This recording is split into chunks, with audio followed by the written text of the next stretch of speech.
Well, we're getting some more camber on our Cayman GT4. We're doing that by two ways. One, we're adding camber plates. Look at that one. That one's already done. I've got Rennline ones, which are the exact same as Tarett, except the Tarett ones are red. So if you've got Tarett or if you've got Rennline, this is your instructional video. Nice and easy. The other way, we're adding some shims to the control arm. So I've got another video on that. You can see the link will be up the top or in the description, and you can check out how to add shims. It's not a hard job, but you just need a few tools. So let's have a look and see what we need. So how do I know how to do this stuff? It's not hard. I've got some manual from emanualonline.com, and yeah, they're automotive workshop manuals. So they, I've had them for a while now. They've also reached out to me recently and said, "Hey, look, you know, here you go. Here's a product code to get them discounted." So I got a 22% off code for emanualonline.com. It's Eddie22. Yeah, get some manuals for your car. So I've got them for my Porsche, I got them for my Jeep, I got them for my Land Rover, and I use it for all my servicing and how to fix stuff. So definitely worth getting. Well, let's have a look here and compare, actually. So this is the Rennline or Tarett top. This is the stock top. So the stock top, you can see the cast, it is pushed all the way back for some more caster, but it is dead in the middle, so you can get slots, but not too much. Where the Rennline one is offset as well as all the way back. So you get a little bit more caster, a little bit more camber. I think they're saying you get additional negative 1.1 degrees. So that's pretty good. Now it comes with some hardware. You're gonna reuse some of your other stuff. There's a little spacer they've already snapped into place here that are on top. And then tools you're gonna need. You'll need a few things. I'll run through it as I go because some of this I did for some other jobs. But one handy thing is a pass-through. You can get away with just having a wrench, a 20 mil wrench. But yeah, a pass-through socket really makes the nut on the top a lot easier to undo.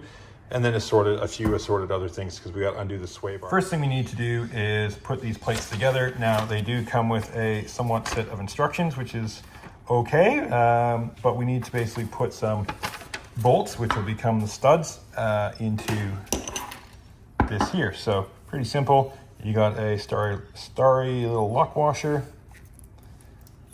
and they thread up from the bottom. You got all the same size, easy enough. And then you're gonna crank them down with a 5mm Allen key. Oh, there's a little spacer coming. So that's one here. I'll put a link to the description of the set that similar to that I use for this. Pretty handy to have because it's just going to be a set of socket Allen type things that are not really they're not separate little Allen keys like IKEA style. So it's kind of nice to have. So we want to get that. Put that in there, locks in. I'm gonna crank these down. There's no torque setting, but we're just gonna get them good and tight. There we go. So there's one, and go do the others. With our studs installed, see these are the spacers that come, and that one popped out. So that just drops in there. Very precise fit, and that's gonna be our top. So now what we're gonna do is loosen the factory one and get ready to drop that down. So we got to loosen a few things. So we got three 13mm nuts here. They're going to stay in until the very end, but we'll get them loose. And then we've got this. Now what you've got here, you've got a 7mm hex, which is the holder, and a 20mm nut here. So what we're going to do, we're going to break it free with a 20mm wrench. Just because our pass-through, I couldn't really get the torque on it to do it with that easily. So here we go. We're going to load that up.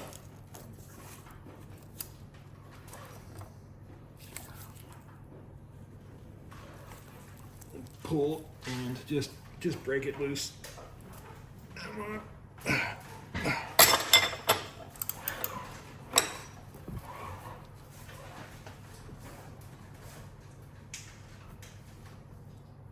There it goes. Oh, there we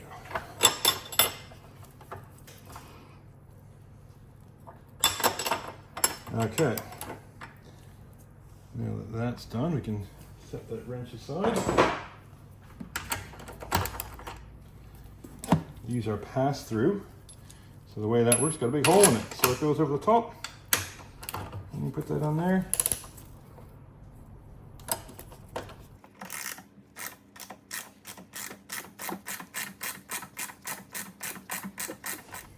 Now it's going to get to a point where, yeah, we can't quite get that socket through the pass-through. So I don't have the right size Allen key by itself.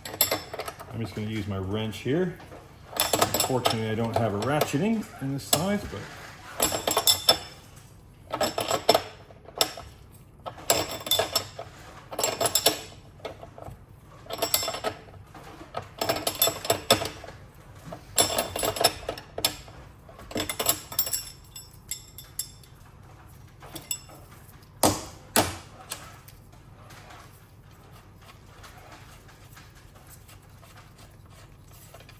that off, put it aside, because we'll be using that later.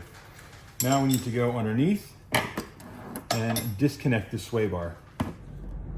Now I'm gonna ask you for a favor. It's not a big one, but to justify me doing these car videos to the missus, can you please just like the video? I mean, you don't need to subscribe, that's fine. But if you found it useful, remotely entertaining, just somewhat interesting, just hit the like button, and I can justify my existence and my time and money spent on toys to the missus.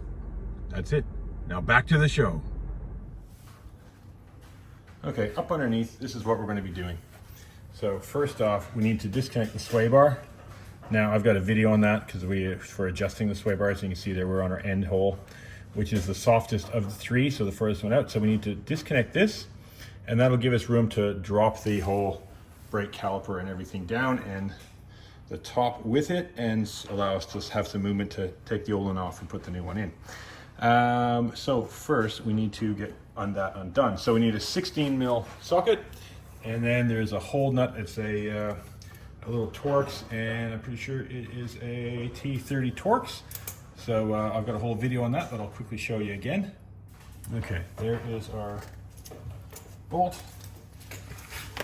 We've got our, again, we're going to use our pass-through with a 16 on it, which is also 5/8 of an inch if you are got metric only, imperial only. So we're going to go here. We're going to try to break it free. We might need to, yeah, we'll use the breaker bar with a 16 to do that. But once it's broken loose, you're not going to be able to do it. It's just going to keep spinning until you put the hold on it. So now we got to get it. We got to get an angle here.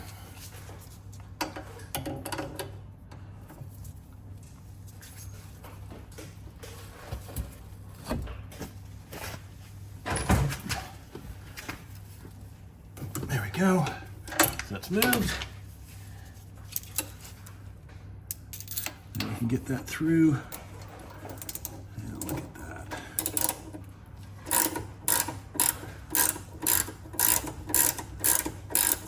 Okay, that is loose enough to take off. Oh, that popped right out. Sometimes you have to put the jack underneath the hub. Down here at the under right there, you need to put the hub here, jack under there, and lift it up to take the pressure off. But that was nice and easy. So we'll just push that out of the way a little bit. Now it's going to be really easy to push this all out and down. So we're going to go back up top and disconnect those 13 mil nuts, which are holding everything in.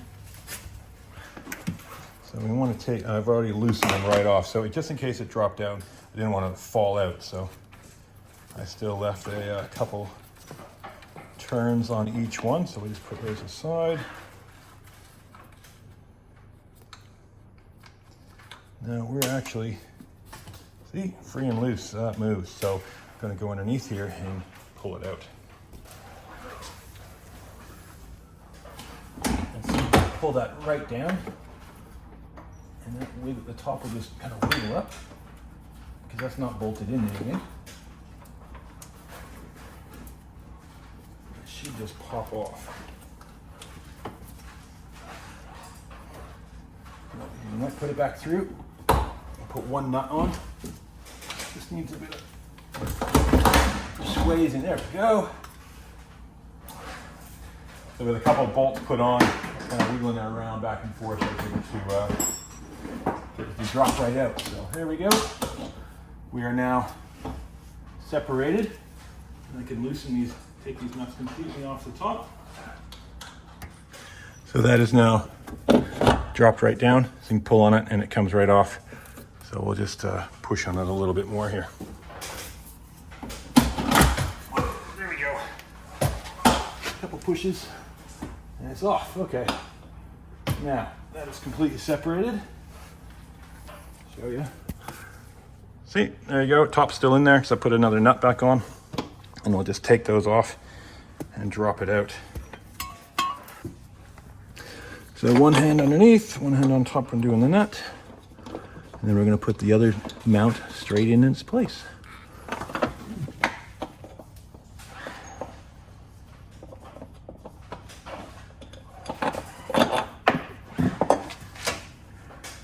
So if you're going to change the springs, which a lot of guys do, now's the time to do that too.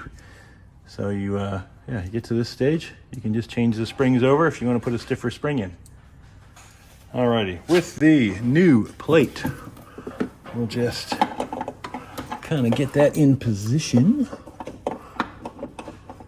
Now there is an arrow and stuff on it, so that is lined up the right way, and we need to get that just through there. That's it. Okay, now we'll put some nuts on the top to hold it, and then we're going to push it into position. So these plates do come with new nuts, but I'm going to reuse the factory ones. I like how they've got that big kind of washer built into them. Bit more support. There we go. They're just snug into place, ready to go with the other nut, but first we have to get that through. Okay, I'm going to try to push it up by hand. There we go. We're up, and then I'm going to reach over. Oh, because you can see it sticking up there. Just drop back down. I'm going to reach over. Go up. There we go. Open it up. Now that little spacer's moved.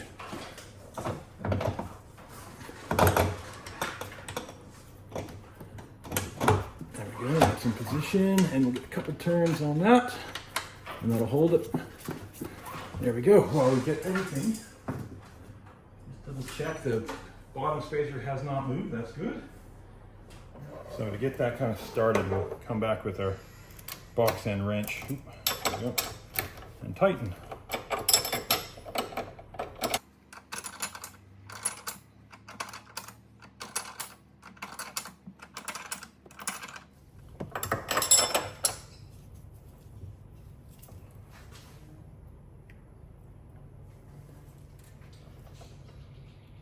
So that's pretty tight, but we're going to torque it down to spec in a minute once we get all the other ones snugged up as well. There we go, a little snug. And that can stay there because we'll be putting a torque wrench on it.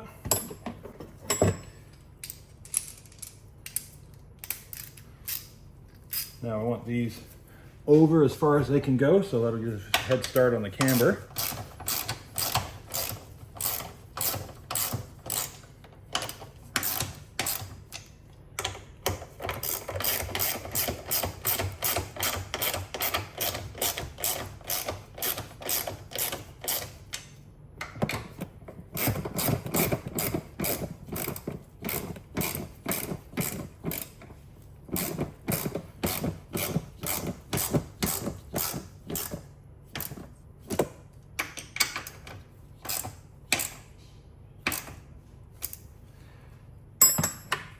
Okay, now that's pretty much installed, but we still need to torque it down. But first, we're going to put our sway bar back in. So our end link goes back in that hole it came out of. If yours was in a different hole, make sure you put it in the same one, unless you're changing it up. Okay, so that's back in the hole. That's the soft setting for us. we'll get this started. And then back with the T30 and the pass-through socket.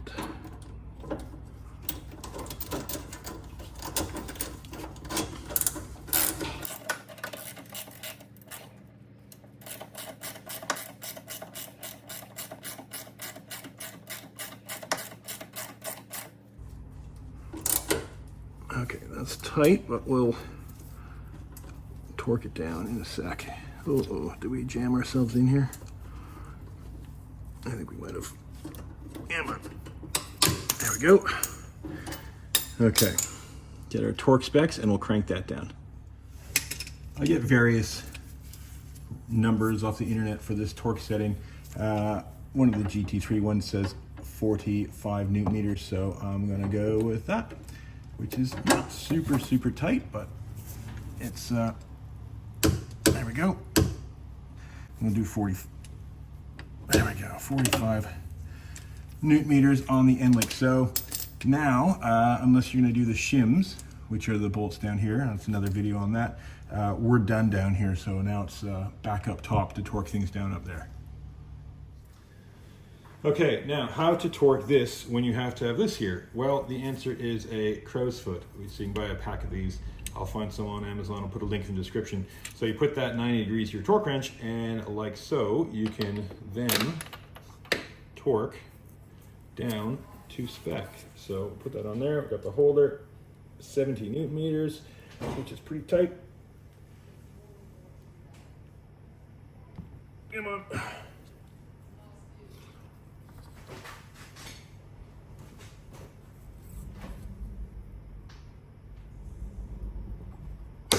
There we go. So now I got these, and they are 33 newton meters, which is not a whole lot. It's probably pretty much what I had them at.